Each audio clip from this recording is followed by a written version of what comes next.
Hey guys, how's everyone doing? So today I want to talk about the woody air and a few other things. So right here is a good example of a woody air. Basically, it's like an improper metal mix, right? During the minting process. I'll talk more about the definition, but a penny, 1909 to 1982, so 81 to be perfect. They were all made out of copper, tin, and zinc, right? And they weighed 3.11 grams. And what happens is the copper and the zinc and the tin, they didn't mix up fully, or it didn't get hot enough when they were mixing the metals together, right? So not all the metals mixed together properly, or they didn't mix long enough to create, like, imagine you have some paint, like this is paint and this is paint, and you're swirling it to mix it, right? And they're keeping it hot because you know it's metal, it's got to be hot. And what happens is, say you got a blue, and say you got like an orange, you start mixing it, right? And you'll see those swirls at first, right? And then imagine it cooled down or whatever, and so they want to make the planchets out of it. They start, doing the process of that. Well, you're going to have these lines right here, and that's what happens is because the two metals or the three metals they didn't mix up perfectly, okay, and leaving different colors. Now, if you were to chop this thing in half, you'd probably see that all the way down the middle. So that's why here's a really good example of one, right? And it's not one side's dirty and one side's not. Watch, I flip it over, and the line goes right. You see that? Yeah, it's like perfectly between cent and United States. So that's pretty awesome. I found this one actually when I was doing coin roll hunting. This is about one of the coolest wheat pennies I've ever found. 1940, no mint mark. That's normal.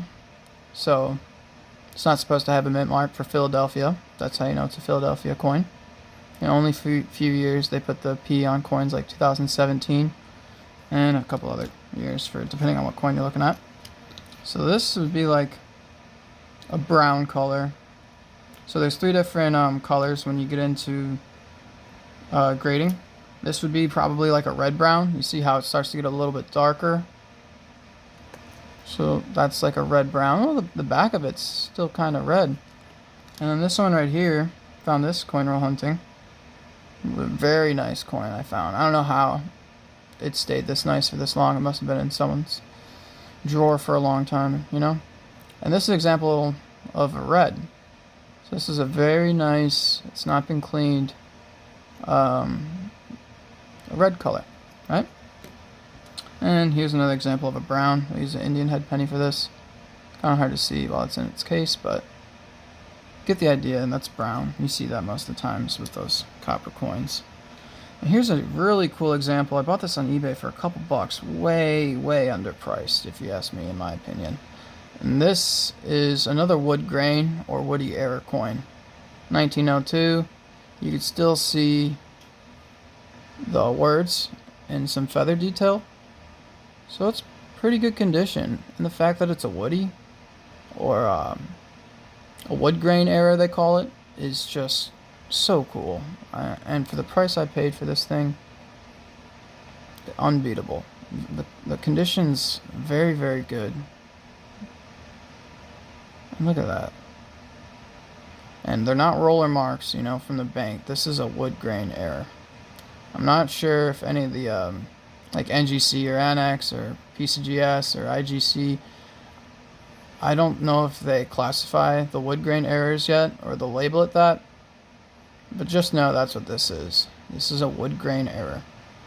From the metals not mixing enough, and yeah, from the heating process.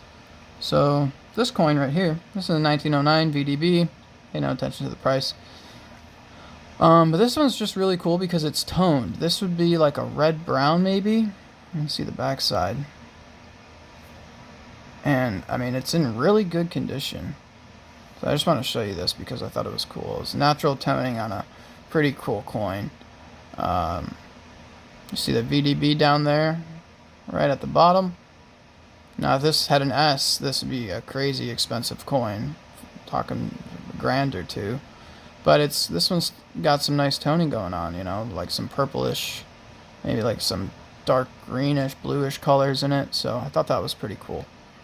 So yeah, hope I taught you guys something about the wood grain error. And it's typically common on the early wheat pennies. You know, right here you see one in the 40s, so 1940. And of course you got one in the Indian head pennies. So I'd say 1900 to like 1950, you'll be able to find wood grain errors on the copper pennies. It's pretty cool, and because you know things back then, the minting process was a lot different than how it is today. Quality control and all that stuff, and better machinery. So that's why you have these kind of errors. Errors are probably more common back then, you know, than they are today. So I hope you guys learned something.